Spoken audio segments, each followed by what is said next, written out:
everyone, and welcome to Live Well, Be Well, a bi-weekly podcast exploring health and wellness in Ames, Iowa. I'm Kacie Schumann, Health Promotion Coordinator.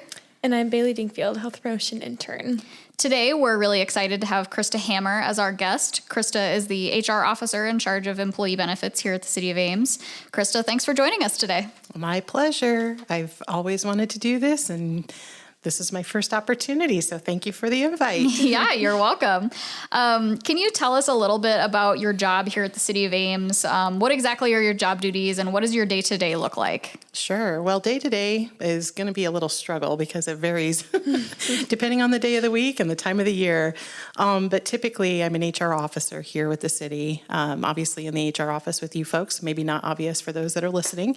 But what I do is not only employee relations, recruitment, answering any questions that people have walking in the door, whether it's the public or the employees. But also there's another side to my specific role with the HR team is to help manage the benefits plans and programs that the employees can utilize. Sure. So can you kind of tell us what employee benefits you manage right now? Sure. There's quite a long list.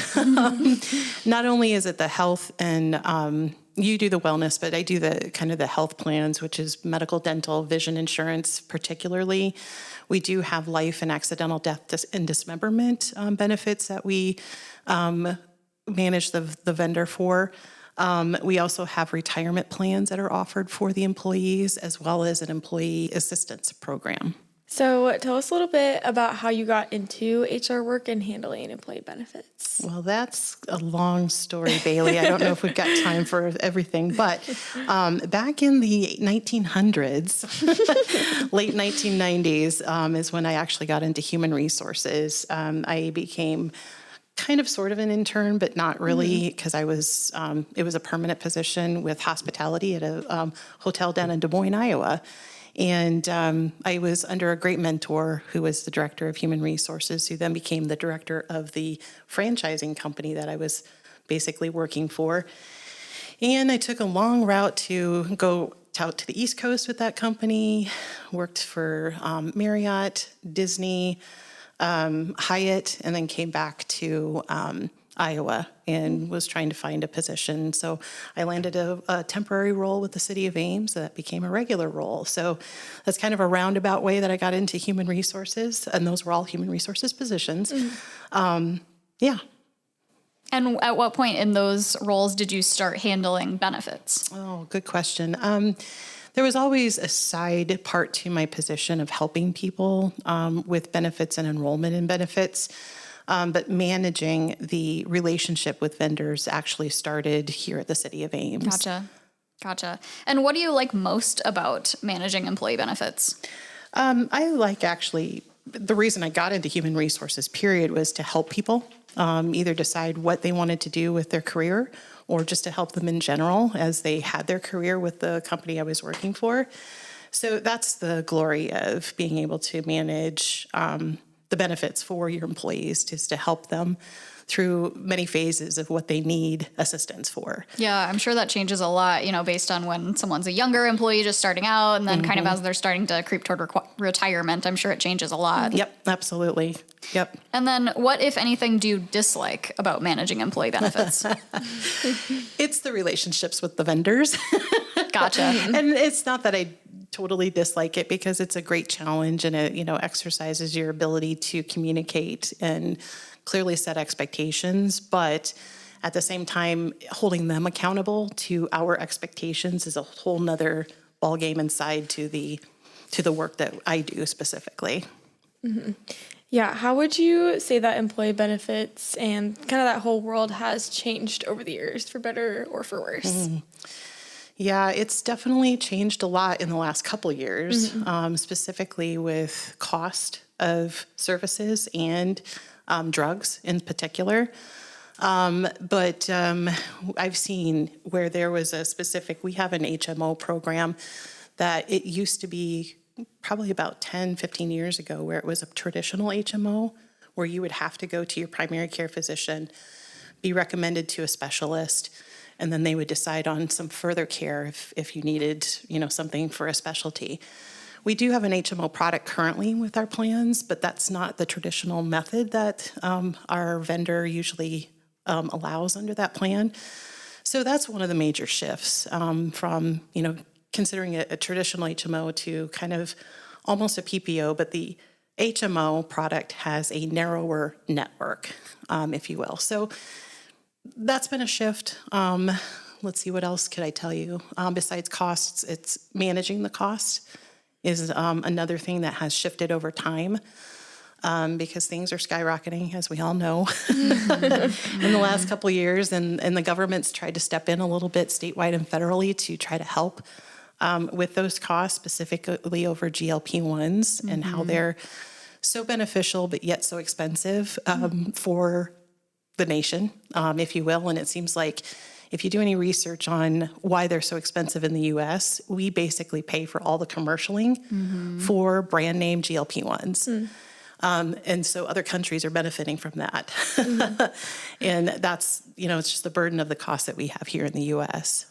Besides that, there's been some other shifts with things like lifestyle accounts where people can contribute money into an account, or even an employer can contribute something into account where people can just utilize that money for various reasons of healthcare, other lifestyle situations that they're going through.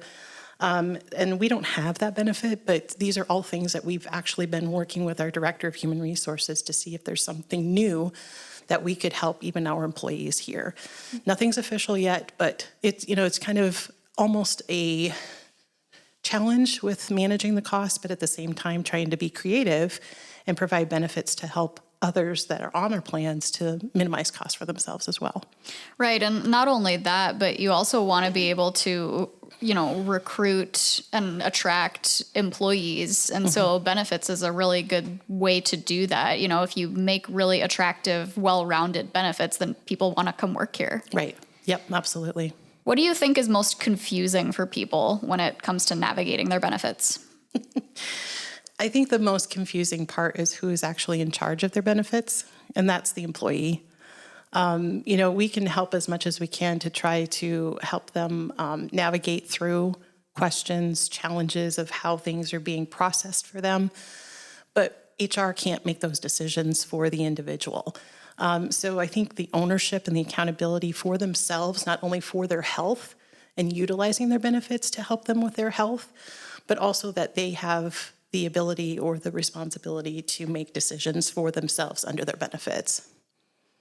What have you noticed are some of the lesser known benefits that people maybe aren't utilizing enough and should be more? Ooh, that's a great question. I just went through a meeting with our employee assistance program vendor, and they said we had a nice increase to utilization, but to me, 4% of our whole population is not the greatest utilization, even though they said we're above average for what they see in their client group. Isn't that crazy? Yeah. 4% is above average. Yeah, and especially nowadays, as well as you're both probably aware, Kacie and Bailey, is that mental health is a big priority for everybody, Yes. right? And so we have a great plan put in place to help people, not only with counseling, if they need some help there, but also some career management, stress management, financial management, legal services under this one benefit. And our plan provides a certain amount of sessions, if you will, for free. And sometimes that might lead into further sessions that they might need, but at least it gets them a taste and so hopefully some immediate help. I would love to see that number grow above 4%. But it's a benefit that is anonymous. We don't know who utilizes it. We just know as an aggregate amount of people who will utilize it. So just so we know that it's useful and it's beneficial for people. And that's how we gear towards keeping that benefit alive is utilization.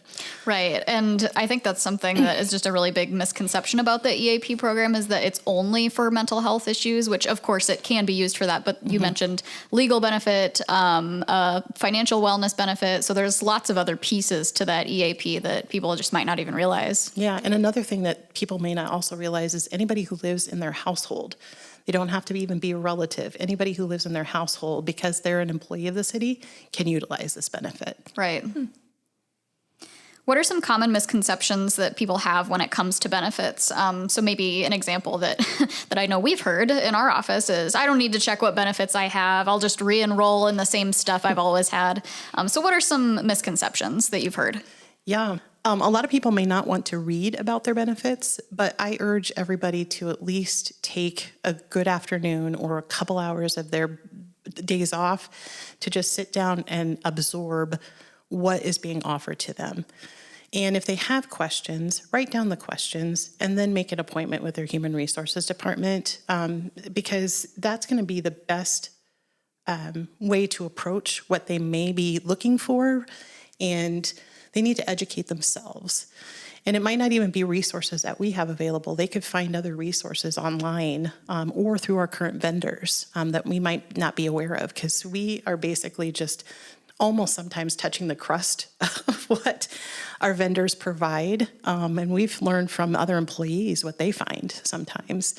So sharing information back and forth like that. But what I really want people to focus on is to educate themselves. And that's going to be the best ammunition that they can to then utilize their benefits to the best ability that they have. Yeah, that's good. Can you talk a little bit about the important intersection between people's well-being and their benefits, how various areas of well-being are affected by the benefits that people select or don't select?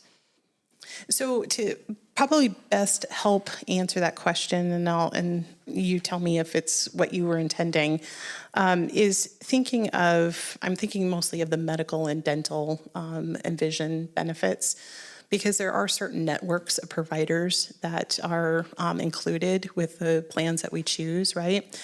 And so if people are not aware of what they need, going back to that question that we just answered a few minutes ago of educating yourself, they probably need to understand if a certain provider is in the network to get the best out of their benefits. So that can kind of coincide with the well-being as well as, getting the best service that they can. And that's just key, because sometimes people don't realize, based on the plan that they choose, that there are limitations to who they can see. And again, when I talked about the HMO product, we don't have a traditional HMO, but we do have a limited amount of providers that are only in the state of Iowa under the plan that we currently have with that plan. So people don't realize that, and then they move out of state, or they have dependents that move out of state, and then they're kind of stuck when they come back and say, nobody's going to accept me. Why can't I be seen at any place? You said that, this network is very wide across the nation. Well, it is to a point. So not only could that, cause some mental issues of, oh my gosh, this plan is not helping me whatsoever. But, just going back to knowledge, educating yourself, but then focused on, how can my benefits help me? And hopefully that helps answer your question. Yeah, absolutely. I know you mentioned how the HMO is wide within the state of Iowa, but sometimes people have college kids still on their plans, and they might need the PPO for that. And so they need to just be aware of, what options each plan provides. And even if they are on the HMO product with the limitations of providers in the state of Iowa, our provider provides what they call a guest membership under that plan if somebody is going to be living more than 45 days out of the state. However, we just learned that there's kind of somewhat of a challenge along with that comes with that, and we can help them through that challenge if they find that they have a provider that says, no, I'm being told that you don't have coverage, even though they know that they have this guest membership. What role do you think benefits play in workplace culture, job retention, and job satisfaction?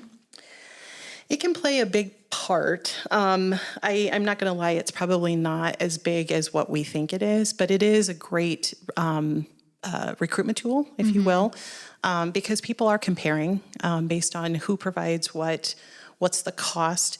I mean, we as the City of Ames offer some great cost to our just our medical and dental and vision insurance compared to other employers. However, we have to look at it holistically, of course.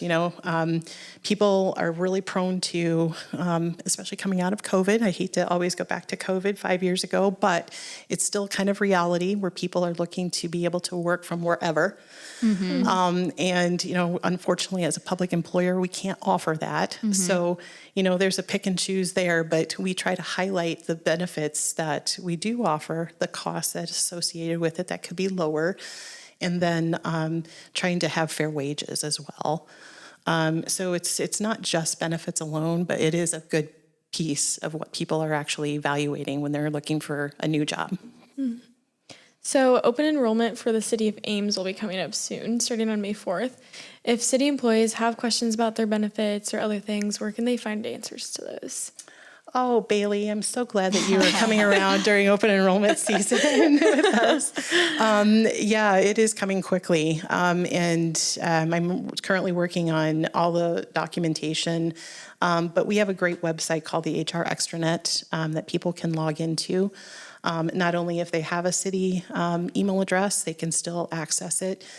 We have a great guide that we call the Benefit Summary Guide that talks about all of our benefits that are offered to all levels of employees. So that's a great resource that you can just find out on the City of Ames HR page. Under the employee benefits, by the way. Just be looking for some other emails coming out to everybody too. And I hate to put a plug out there, but we do urge people to take a look at their city email, because unless they have not been given a city email, that's how we communicate many of the things that are happening with their benefits. Yep, that's right. So it'll be coming soon. So be looking for that in your city inbox. Thanks. Well, that's all we have for today, and we really want to thank Krista for being here with us. I think this was really, really interesting and hopefully helpful for people. Yeah, thanks again for having me. It's been a pleasure. To all those who are listening, we hope today's conversation gave you useful, thought-provoking, or encouraging information. Stay tuned for our next episode where we'll be discussing how to recognize and prevent burnout. Until next time, take care of yourself and each other.